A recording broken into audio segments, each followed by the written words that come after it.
My wife yelled, "Stop acting like I owe you explanations. I'm not reporting to you." Because I asked who she was with at 3:50 a.m. I replied calmly, "Got it." That night, while she showered, I grabbed my documents, emptied my closet, and moved across the country. 4 years later, she showed up at my office unannounced and froze when she saw the toddler who ran straight into my arms. I'm 36 now, but when this started, I was 32 and thought I had everything figured out. I'd been married for 6 years. We met in our mid-20s at a mutual friend's wedding, started dating, moved in together after 18 months, got married 2 years after that. Standard progression. She worked in marketing. I worked in software development. We lived in a decent apartment in the city, had our routines, had our lives intertwined in all the usual ways. But somewhere around year 5, things shifted. She started staying out later. Work events, she'd say. Networking. I didn't question it at first. Her job was social. Mine wasn't. I spent most evenings coding or reading. She spent hers with clients and colleagues. It made sense. Until it didn't. The night that changed everything was a Thursday in March. I woke up around 3:45 a.m. and realized she wasn't in bed. Checked my phone, no messages.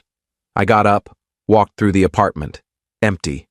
Her coat was gone, her keys were gone. Her car was still in the parking garage, so she'd left with someone. I texted her, "Where are you?" No response. I called. Straight to voicemail. I sat on the couch and waited. 4 a.m., 4:15, 4:30. At 4:47 a.m., I heard her keys in the door. She walked in, looked surprised to see me awake. "Hey," she said casually, like it was 6 p.m. instead of nearly 5 in the morning. "Where were you?" "Out." "Out where?" "It's almost 5 in the morning. I was with friends. We lost track of time." "Which friends?" "Does it matter?" "Yeah, it does. You were gone all night. Your phone was off. I had no idea where you were." She dropped her purse on the counter. "I don't have to report my every movement to you." "I'm not asking for every movement. I'm asking where you were at 3:50 a.m. when you weren't in our bed." She turned on me. "Stop acting like I owe you explanations. I'm not reporting to you." I stared at her. She wasn't drunk, she wasn't apologetic, she was defensive, angry, like I was the one in the wrong for asking. I stood up. "Got it." "Got what?" "Nothing. Forget I asked." I went back to the bedroom. She stayed in the living room for a while, then came to bed around 5:30. She fell asleep immediately. I didn't sleep at all. The next morning, she acted like nothing had happened, made coffee, got ready for work, kissed me on the cheek on her way out. "See you tonight." I nodded. Said nothing. That day at work, I couldn't focus. I kept replaying the conversation, the way she'd snapped at me, the way she'd refused to answer a simple question, the way she'd turned it around to make me the bad guy. I came home that evening before she did, looked around the apartment, started thinking. I'd been ignoring signs for months. The late nights, the phone calls she'd taken the other room, the way she'd angle her screen away from me when texting, the new clothes, the new perfume, the sudden interest in going to the gym at odd hours. I wasn't stupid. I knew what this looked like. But I'd been choosing not to see it, choosing to trust her, choosing to believe that marriage meant something. She got home around 8 p.m. that night, cheerful, talkative, asked about my day. I gave short answers. "You okay?" she asked. "Fine." "You seem off." "Just tired." She shrugged and went to take a shower, and that's when I made my decision. I went to our bedroom, pulled out 2 large duffel bags from the closet, started packing, clothes, shoes, toiletries, laptop, chargers, documents, birth certificate, passport, social security card, bank statements, everything important, everything I'd need. I worked fast, methodically. I could hear the shower running. I had maybe 10 minutes. I filled both bags, zipped them up, carried them to my car, came back for a third trip, grabbed my work bag, some books, a few personal items I actually cared about. The shower was still running. I could hear her humming some song I used to like. Now it just sounded hollow. I took one last look around the apartment, at the life we'd built. The framed photos on the walls, the couch we'd picked out together, the coffee table she'd insisted on buying even though it was too expensive. All of it suddenly felt like props in a play I no longer wanted to be in. I left my key on the kitchen counter. No note, no explanation. She didn't owe me explanations, so I didn't owe her one either. I got in my car and drove. I didn't have a plan. Not really, I just drove. Got on the highway heading west, kept driving. My mind was surprisingly clear, no second guessing, no panic. Just a strange calm that settled over me like I'd finally made a decision I should have made months ago. Stopped at a motel around 2 a.m., checked in. Lay in an unfamiliar bed, staring at an unfamiliar ceiling. The silence was different here. Not the loaded silence of our apartment, where every quiet moment felt like it was hiding something. This was just silence. My phone buzzed around 10 p.m., a text from her. "Where are you?" I didn't respond. She called. I declined. She called again. Declined again. She sent a flurry of texts. "What's going on? Why aren't you home? Are you okay? This isn't funny. Call me back. Seriously, you're scaring me. If you don't respond, I'm calling the police." I turned off my phone and went to sleep. Update 1. The next morning, I drove further west. Made it to another state by evening. Found a cheap apartment listed online. Month-to-month lease. Paid first and last month's rent in cash. Moved in with my 2 duffel bags and nothing else. The apartment was small, studio, but it had a window that faced east and let in good morning light. I sat on the floor that first night, I didn't have furniture yet, and ate takeout from a container. It was the most peaceful meal I'd had in months.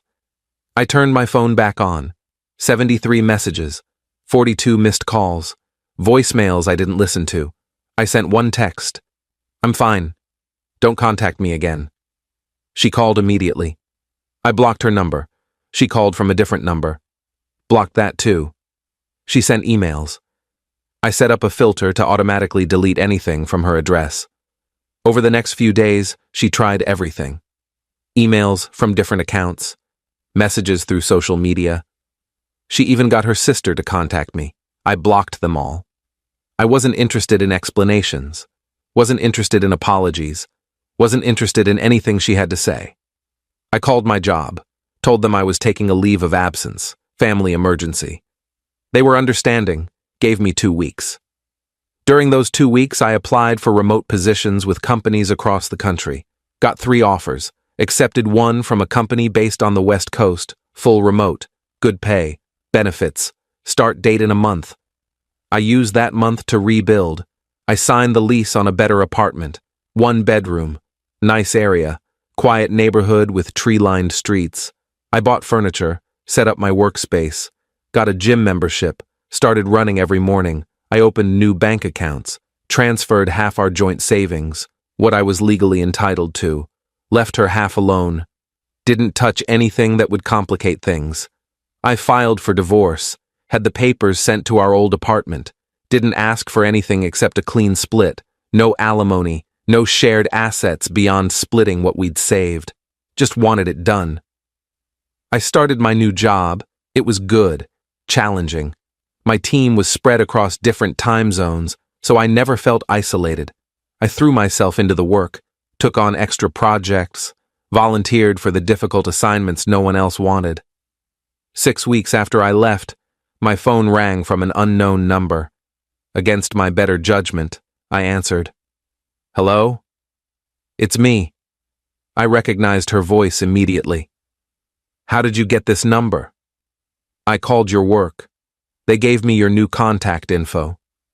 I made a mental note to have that changed." "What do you want?" "What do I want? You disappeared. You left. No explanation. No goodbye. What the hell is wrong with you?" "You said you don't owe me explanations. I figured it worked both ways." This isn't the same thing.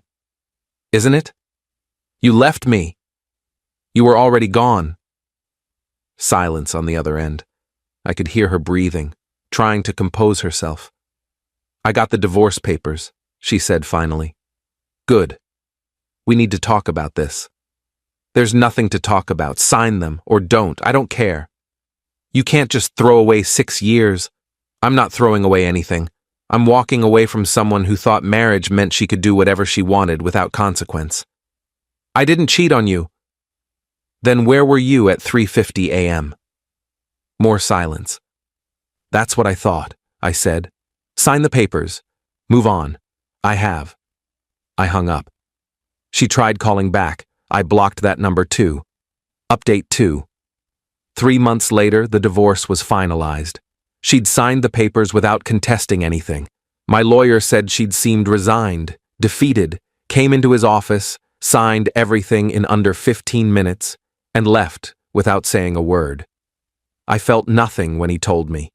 No relief, no sadness, just a quiet acknowledgement that a chapter had closed. I was settling into my new life, new city, new job, new routines. The rhythm of my days became predictable in a comforting way.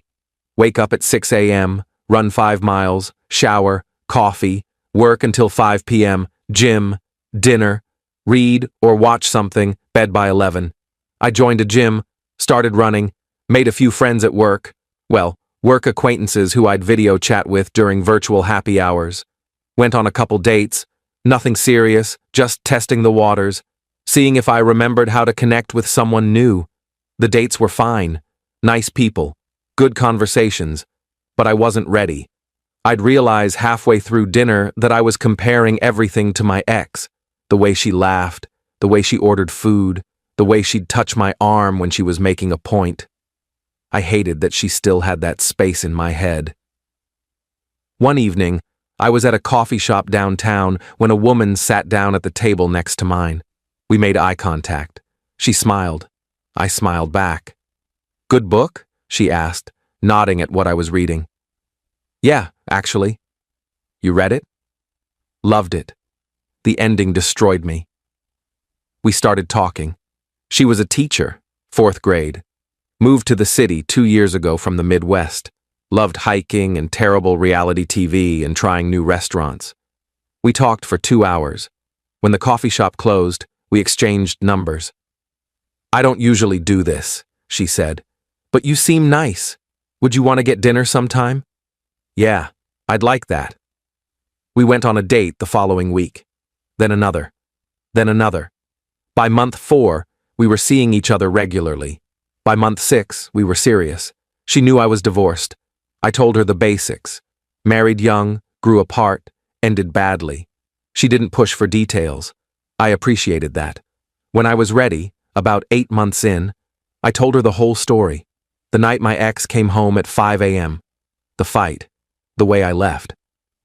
That must have been hard, she said. It was, but it was also necessary. Do you regret it? No, not even a little.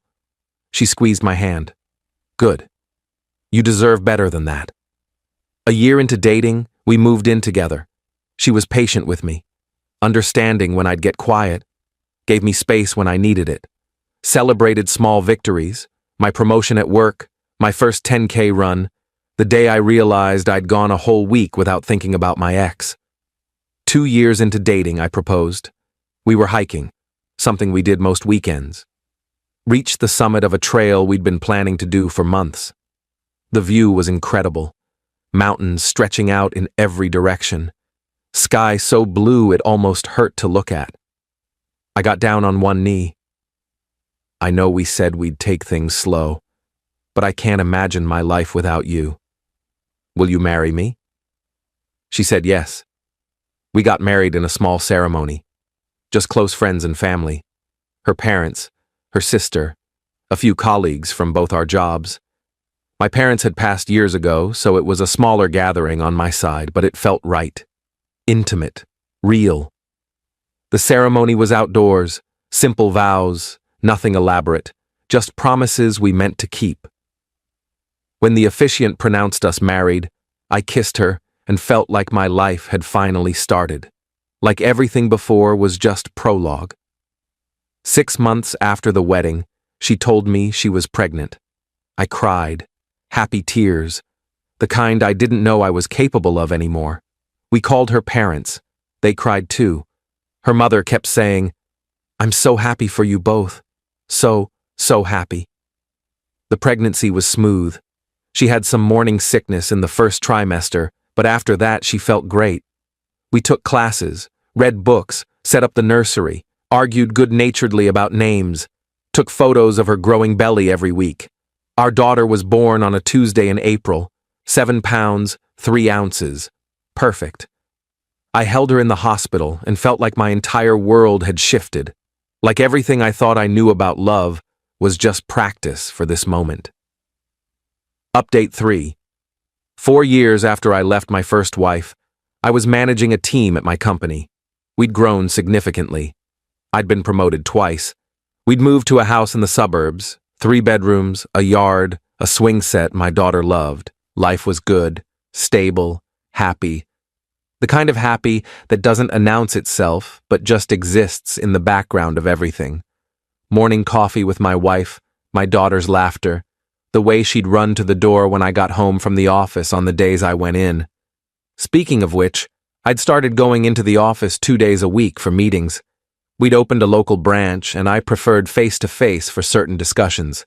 One afternoon, I was in my office reviewing quarterly reports when my assistant knocked on the door. "Someone's here to see you. She doesn't have an appointment but says it's personal." I looked up. "Did she give a name?" My assistant handed me a business card. I looked at it, felt my stomach drop. It was her, my ex-wife. I stared at the card for a long moment, felt my heart rate pick up, took a breath. "Tell her I'm busy." I tried. She's insisting. She seems upset. I closed my eyes, took another breath. "Fine. Send her in." 2 minutes later, my office door opened. She looked older, thinner, tired. Her hair was different, shorter, darker. Her clothes were more subdued. She looked like someone who'd been through something, lost something, was still looking for it. "Hi," she said. "What are you doing here?" "I needed to see you." "How did you find me?" "It wasn't hard. You're listed on your company's website. Director of Engineering. Impressive." "That doesn't explain why you're here." She sat down without being invited. "I wanted to talk, to explain." "I don't need explanations. That was 4 years ago." "I know, but I need to give them anyway." "I'm not interested." "Please, just 5 minutes." I looked at my watch. "You have 3. She took a breath. "That night, when you asked where I was with someone." "I know. But it wasn't what you think. I wasn't cheating. I was with a friend. She was going through something. Her marriage was falling apart. She called me crying. I went to meet her. We talked until morning. I should have told you. I should have answered my phone. But I was so wrapped up in helping her that I didn't even think about it." I stared at her. "You expect me to believe that?" "It's the truth." "Then why didn't you just say that when I asked?" "Because I was angry. You were interrogating me, treating me like I'd done something wrong. I got defensive." "So you destroyed our marriage because you got defensive?" "I didn't destroy it. You left. You gave me no reason to stay. I made a mistake." "Yeah, you did, and I moved on." "I know, I saw your wedding announcement online, saw the pictures. You looked happy." "I am happy." "Good. That's good." We sat in silence for a moment. I could see her trying to find the right words, the thing she'd come here to say. "Why are you really here?" I asked. "Because I never got to apologize. Because I've spent 4 years regretting that night. Because I wanted you to know that I'm sorry." "Okay, you've apologized. You can go now." "That's it? What else do you want me to say?" "I don't know. I thought maybe we could talk, catch up, get closure." "I got closure 4 years ago." She looked down. "I guess I deserved that." "You did." She stood up. "I'm sorry I bothered you." "Wait." She turned back. There was hope in her eyes, like maybe I was about to say something that would change things. Were you really with a friend that night? She hesitated. I watched her face, watched her decide whether to keep lying. No, she said finally. I nodded. That's what I thought. I was with someone from work. We were having an affair. It had been going on for 3 months. I ended it a week after you left, realized what I'd done, how badly I'd screwed up, but by then, you were gone.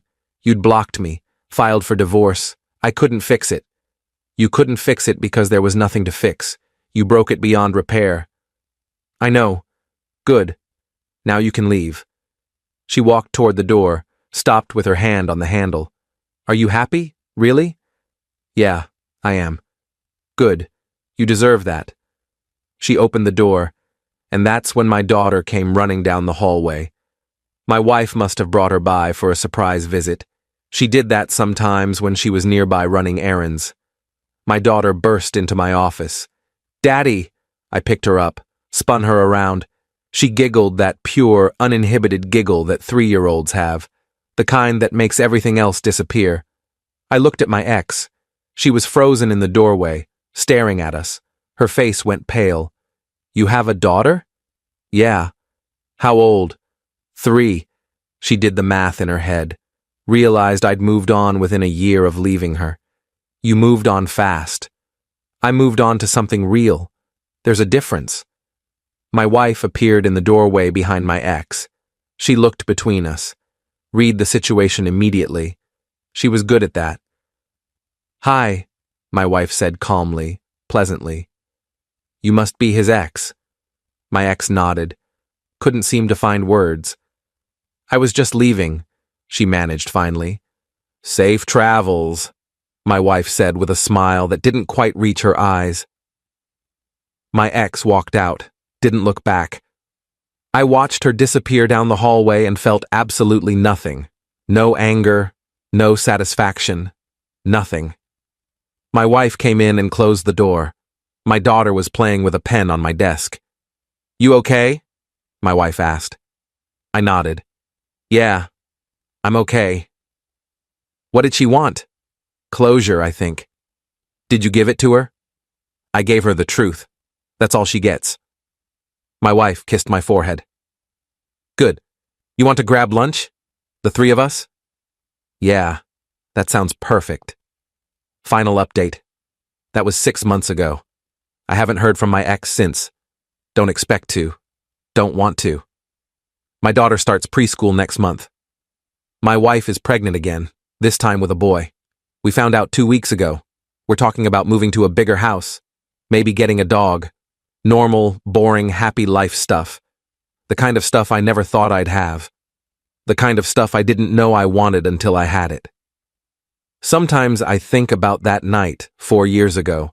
The fight, the silence, the decision to leave. People have told me I overreacted, that I should have tried harder, gone to counseling, fought for the marriage, given her a chance to explain. But here's what I know. Someone who respects you doesn't make you beg for basic honesty, doesn't turn a simple question into an interrogation, doesn't make you feel crazy for wanting to know where your spouse is at 4 a.m. Someone who loves you doesn't put you in a position where you have to choose between your dignity and your relationship.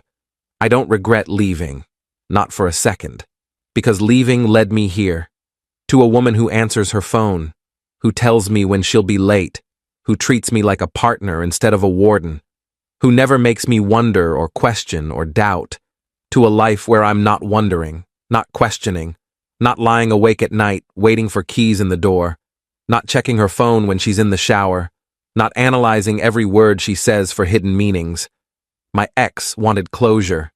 I gave her the only closure I had. I moved on, built something better, found someone better, became someone better.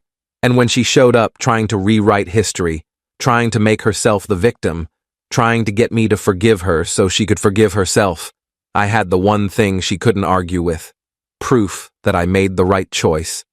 A 3-year-old girl with my eyes and my laugh and my wife's kindness. A family that chose each other every single day. A life that didn't require me to compromise my self-respect. That's not revenge. That's just living well. My wife sometimes asks if I ever think about my ex, if I ever wonder what would have happened if I'd stayed, if I'd given her another chance.